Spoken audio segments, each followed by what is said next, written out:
കേരളത്തെ പിടിച്ചുലച്ച പെരിയ ഇരട്ടക്കൊല കേസിൽ കുറ്റക്കാരെന്ന് കണ്ടെത്തിയ പ്രതികൾക്ക് പ്രത്യേക സിബിഐ കോടതി ഇന്നാണ് ശിക്ഷ വിധിക്കുക. ഒന്നാം പ്രതിയും കൊലപാതകത്തിന്റെ മുഖ്യാസൂത്രകനുമായ സിപിഐഎം പെരിയ ലോക്കൽ കമ്മിറ്റി മുൻ അംഗം എ പീതാംബരൻ അടക്കം 14 പ്രതികളെയാണ് പ്രത്യേക സിബിഐ കോടതി കുറ്റക്കാരായി കണ്ടെത്തിയത്. അരുൺ പാറക്കിലാണ് കാസർഗോഡ് നിന്ന് അതിന്റെ കൂടുതൽ വിവരങ്ങളുമായി ചേരുന്നത്. Arun, very good morning. അപ്പോൾ ഇന്ന് നിർണായകമായ വിധി പ്രസ്താവം ഉണ്ടാവും. എന്ത് ശിക്ഷ, ഏതൊക്കെ അറ്റം വരെ പോകും എന്നൊക്കെ കാത്തിരുന്ന് കാണേണ്ടതാണ്. ഇതിൽ വധശ്രമം ഉണ്ടായിട്ടുണ്ട്, വധക്കേസാണ്. മാത്രമല്ല ഗൂഢാലോചന കുറ്റം തെളിഞ്ഞിട്ടുണ്ട്. ഇതെല്ലാം കോടതി കഴിഞ്ഞ തവണ ഈ കേസ് പരിഗണിച്ചപ്പോൾ പറഞ്ഞതുമാണ്. അതിൽ ആദ്യത്തെ 8 പ്രതികൾക്കെതിരെ വളരെ കൃത്യമായി തന്നെ തെളിവുകൾ ഉണ്ട് എന്ന് കൂടി കോടതി കണ്ടെത്തുന്നു. അപ്പോൾ എന്തായിരിക്കും ശിക്ഷാവിധി എന്ന് കാതോർക്കുകയാണ് കേരളം. കാരണം രാഷ്ട്രീയ കേരളത്തെ പിടിച്ചുലച്ചൊരു കേസാണ്. വിവരങ്ങൾ എന്താണ്?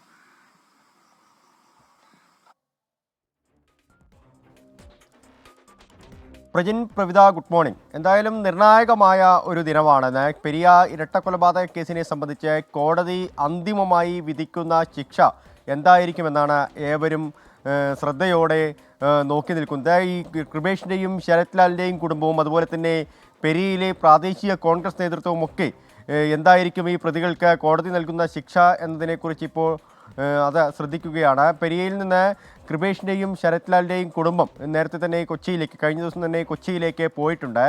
ഒന്നാം പ്രതി പീതാംബരൻ ഉൾപ്പെടെ CPM-ൻ്റെ ബ്രാഞ്ച് കമ്മിറ്റി അംഗങ്ങൾ മുതൽ ജില്ലാ സെക്രട്ടേറിയറ്റ് അംഗങ്ങൾ വരെ ഇതിൽ ഈ കേസുമായി ബന്ധപ്പെട്ട പ്രതിപ്പട്ടികയിലുണ്ട്. അതിൽ CPM നേതാക്കളുടെ പേരുവിവരങ്ങൾ ഇങ്ങനെയാണ്: KV കുഞ്ഞിരാമൻ, CPM-ൻ്റെ കാസർഗോഡ് ജില്ലാ സെക്രട്ടേറിയറ്റ് അംഗം; K Manikandan, Kanhangad block panchayat president; Raghavan Velutholi, A Peethambaran, KV Bhaskaran. ഇവരൊക്കെ ലോക്കൽ കമ്മിറ്റിയുമായി ബന്ധപ്പെട്ട് പ്രവർത്തിച്ചിരുന്ന ആളുകളാണ്.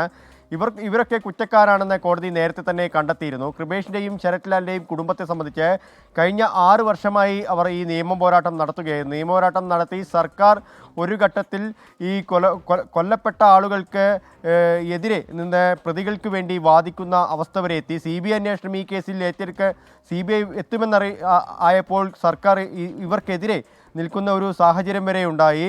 എന്തായാലും ഒരു കടുത്ത നിയമപോരാട്ടം, ശക്തമായ നിയമപോരാട്ടത്തിനൊടുവിൽ ഇന്നിപ്പോൾ കൊച്ചി CBI കോടതി അന്തിമമായി വിധി പറയും.